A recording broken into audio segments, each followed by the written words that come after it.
Nós estamos de volta, você está na rede Mundo Maior de televisão e na rede Boa Nova de rádio. Queria dizer para você que se você ligar para 0800 12 18 38, você vai ser atendido pelo Clube Amigos da Boa Nova. E aí você vai ser informado como é que você pode fazer para nos ajudar a levarmos adiante esse nosso projeto de levarmos o conhecimento que nós passamos através de todos os programas da TV e da rádio para os nossos queridos ouvintes e telespectadores. A rádio e a TV não são empresas comerciais. Existe exatamente para ajudar as pessoas. Então, você pode ajudar a ajudar. Faça como muitos outros que já são sócios do Clube Amigos da Boa Nova. Ligue e fique sabendo. 0800 12 18 38. Nosso e-mail de agora diz o seguinte: uma numeróloga pode prever o futuro? E diz: olá, doutor Adão, sou casada há 4 anos e estou com meu marido há 8 anos no total. Mas quando eu estava com 1 ano de namoro, conheci um rapaz no trabalho que mexeu muito comigo. Parecia que o conhecia havia muito tempo. Nós não ficamos juntos. Não traí meu namorado, mas não deixava de conversar com ele, manter contato ou telefonar. Bem, minha querida, eu quero dizer uma coisa para você. Você diz, não traí meu namorado, não mantive contato com ele, deixávamos de manter contato e de telefonar. E conversava sempre com ele. Jesus diz assim, olha, em verdade vos digo que quando olhares para uma mulher ou para um homem com desejo, em verdade já adulterastes. Por quê? Porque tudo começa no pensamento. Então Jesus está dizendo, você precisa ter controle do seu comportamento, isso é importantíssimo. E melhor ainda seria se você fosse capaz de ter controle do seu pensamento. Mas como é que eu vou controlar o meu pensamento? Eu não tenho controle do pensamento. O que eu consegui controlar foi o comportamento. Eu não traí meu namorado. Mas acontece que eu gostava de falar com o rapaz. Eu conversava com ele, eu ligava para ele, eu telefonava para ele. Mas eu achava que se eu não saísse com ele, não tivesse nenhum relacionamento físico com ele, eu não estaria traindo. Entretanto, como a lei de Deus está escrita na nossa consciência, você só de pensar nesse rapaz e de sentir em relação a ele o que você sentia, você já se sentia culpada. É isso que Jesus estava dizendo, a culpa, o pecado. Pecado em latim, né, é peccatus, é culpa. Que quer dizer a mesma coisa que culpa. Culpa em latim é peccatus, e pecado é a mesma coisa, né? Então, a culpa já nos faz pecadores, você já se sente em falta. E se você se sente culpada, você corta a sua ligação com o espiritual em você. Então você começa a ficar muito mal, porque é como se você estivesse sem Deus, igual o Adão lá no paraíso, né? Que quando Deus fala, Adão, onde é que tu estás? Ele diz, estou aqui, Senhor. Eu me senti mal, né? E fugi da tua presença. Por que eu me senti mal? Por causa da culpa. Tinha feito alguma coisa errada, eu fugi da tua presença. Então, você se sente culpada pelo que fez. Aí você diz, eu não quis terminar meu namoro para ficar com ele, com aquele rapaz, pois tinha muito medo de me arrepender. Ou seja, você queria que a escolha que você fizesse aqui, fosse algo que viesse a trazer para você uma satisfação imensa e que você não tivesse nenhum arrependimento, que fosse te trazer satisfação. Ou seja, sem imposição de um comportamento que fosse derivado dos seus princípios. Aí você diz, segui minha vida e me casei, mas nesses 7 anos que se passaram, aquele rapaz, sempre me procurou. E sempre manteve a mesma posição de querer ficar comigo. E que sou a pessoa da vida dele.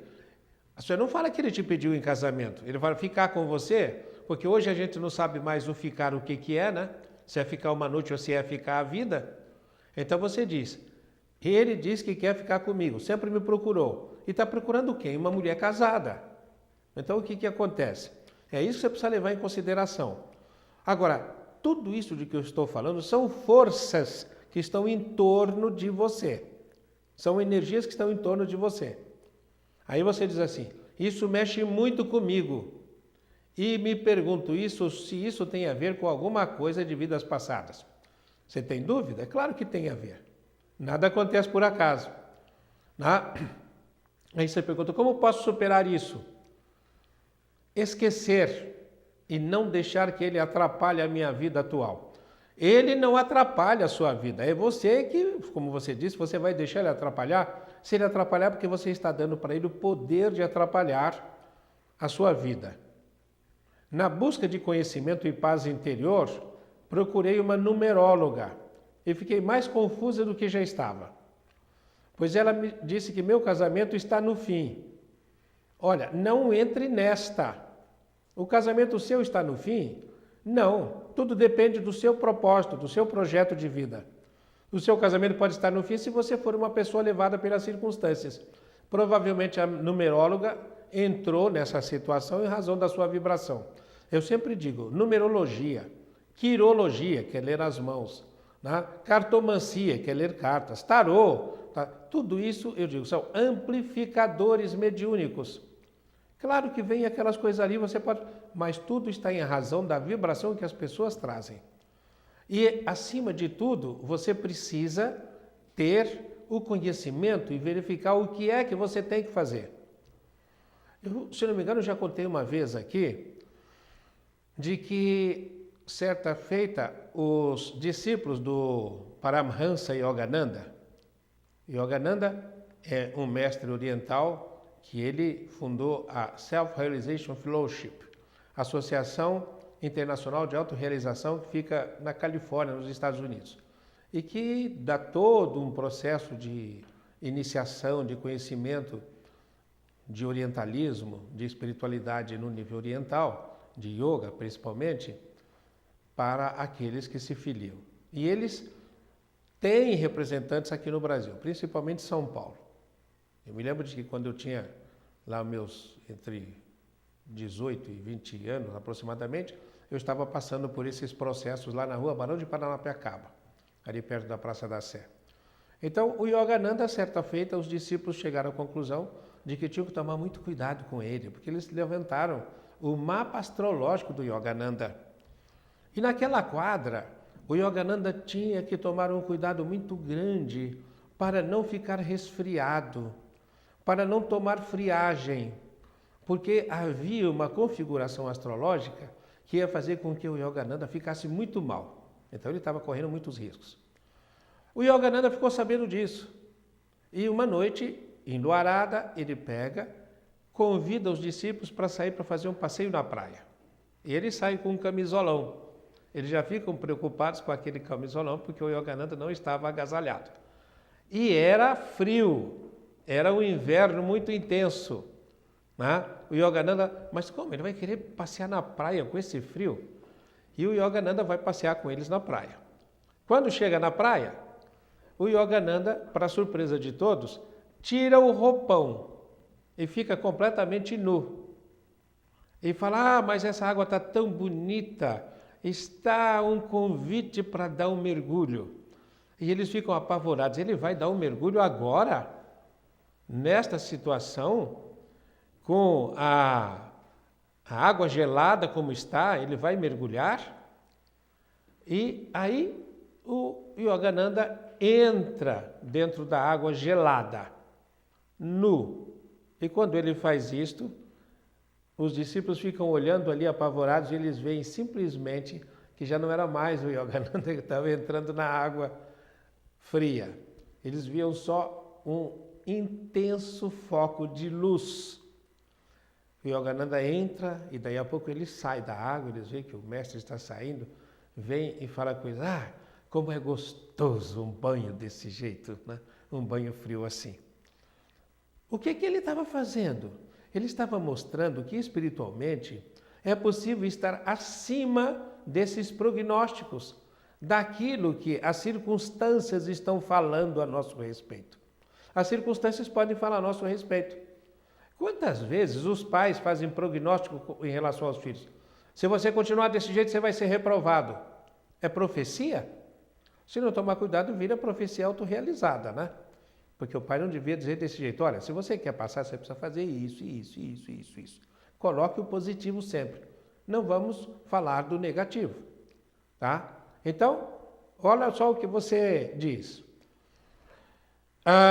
Você diz, né, que a sua ligação com esse rapaz que conheceu há 7 anos é muito forte e que ele é seu karma. Foi a numeróloga que disse isso para você, né? Porém, que você não ficaria com ele. Se deixasse o seu marido para ir ficar com ele, ficaria em torno de 4 anos e depois conheceria outra pessoa com quem seria feliz. Até eu seria capaz de fazer esse prognóstico, viu? Se você não é capaz de ficar com o seu marido, porque você se deixa levar por uma atração física, não vai ficar com o outro quando aparecer outra atração física, não vai ficar com o outro quando aparecer outra atração física. Por quê? Porque o seu desafio é ter princípios e fazer o que é certo, não o que é gostoso. Então, o que você está imaginando de uma relação conjugal? Uma relação conjugal deve ser alguma coisa para fazer você ficar no paraíso sempre? Não. Afinal de contas, a fórmula eclesiástica do casamento diz lá, João se aceita Maria, Maria aceita João como seu legítimo esposo e esposa, na alegria e na tristeza, na saúde e na doença, na abundância e na pobreza, nos bons e nos maus momentos, até que a morte os separe. Aí você vai dizer, sim, mas pelo que você está dizendo, devia dizer, não, eu só vou aceitar quando tiver só alegria, só abundância, só saúde. Eu não quero ter desafios. Quando na relação conjugal, nós estamos sendo defrontados com desafios constantemente. E é aí que vem o aprendizado maior do amor. Eu costumo dizer que o relacionamento conjugal é o mais difícil dos relacionamentos. Você sai na rua, alguém fecha o seu carro, você briga, diz uns desaforos, fala coisa muito pesada para o seu interlocutor e vai embora.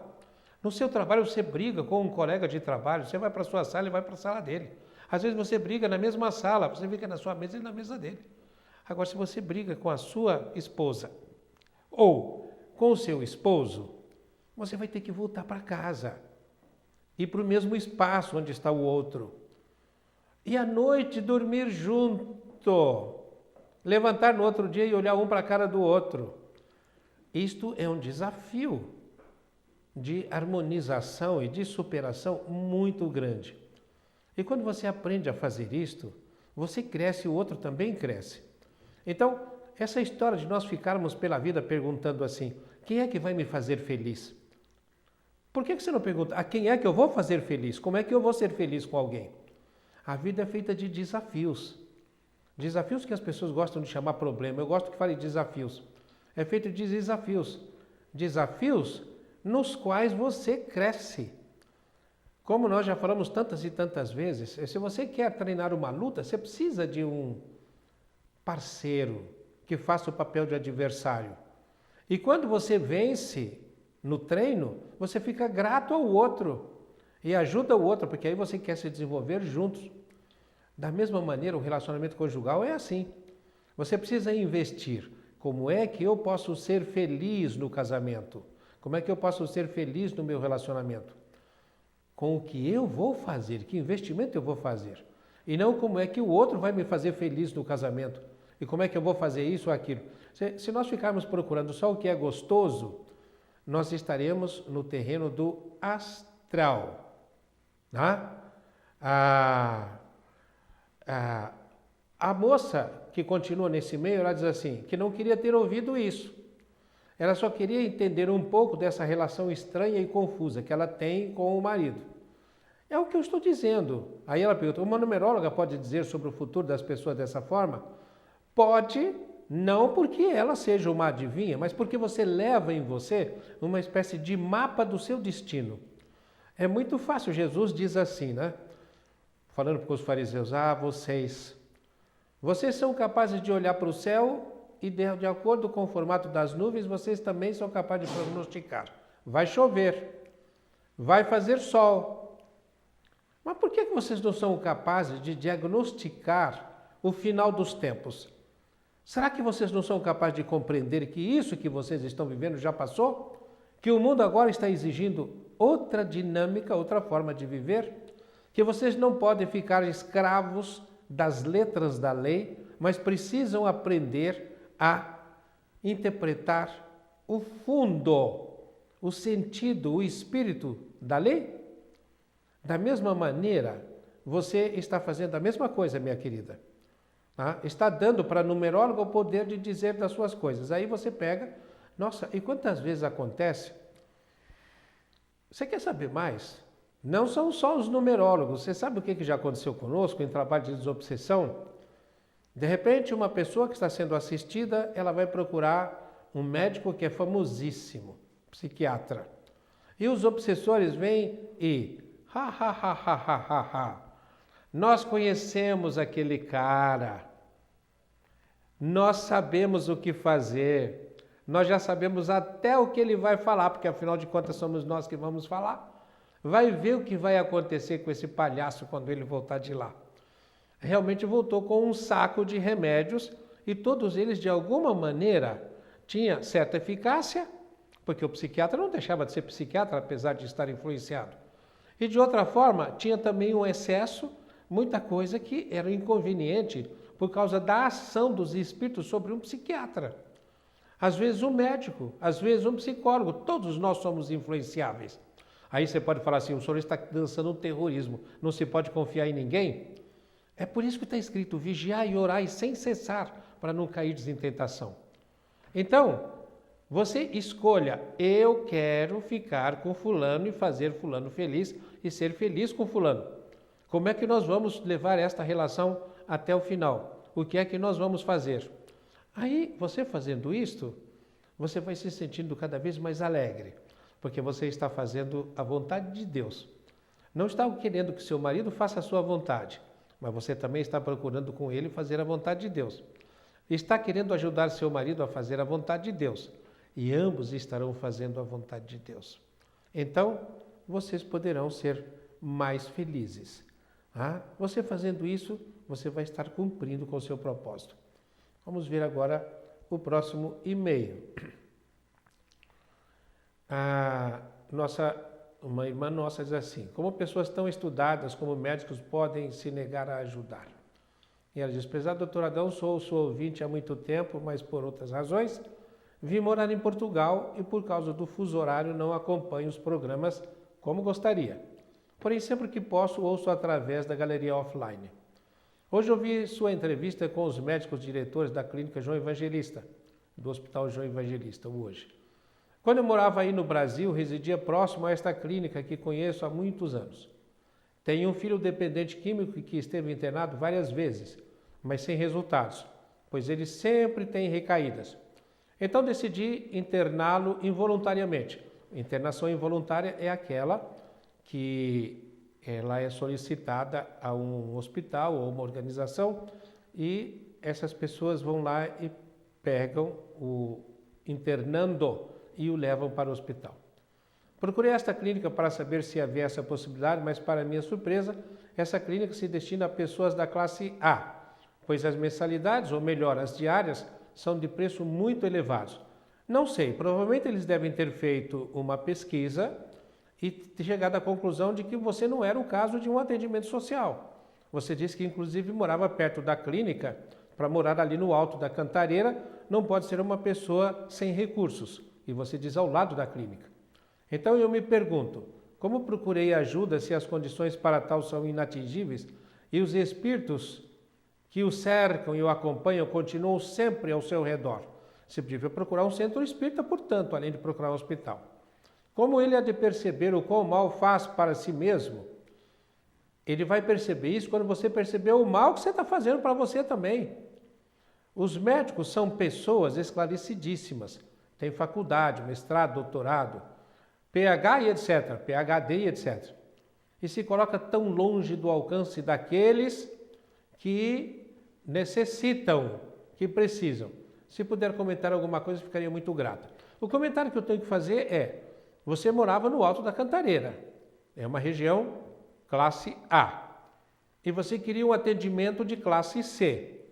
O hospital deve ter feito um apanhado, um relatório social, e chegado à conclusão de que você tinha condições de fazer isto.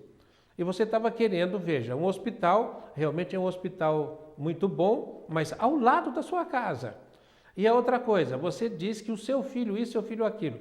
Não fala nós, é preciso que você leve em consideração que o seu filho, ele é um instrumento para o seu crescimento. Para o seu crescimento pessoal, é muito importante isso. Nós gostaríamos até de falar mais, talvez voltemos numa outra oportunidade a falar ainda sobre esse meio, sobre o nosso comportamento em relação àqueles que precisam de nós. Mas agora nós vamos nos despedir, que chegamos ao final do nosso programa. Aqueles que quiserem se comunicar conosco, o nosso e-mail é almaquerida@redemundomaior.com.br. Paz e luz no coração de todos e até o próximo programa, se Deus quiser.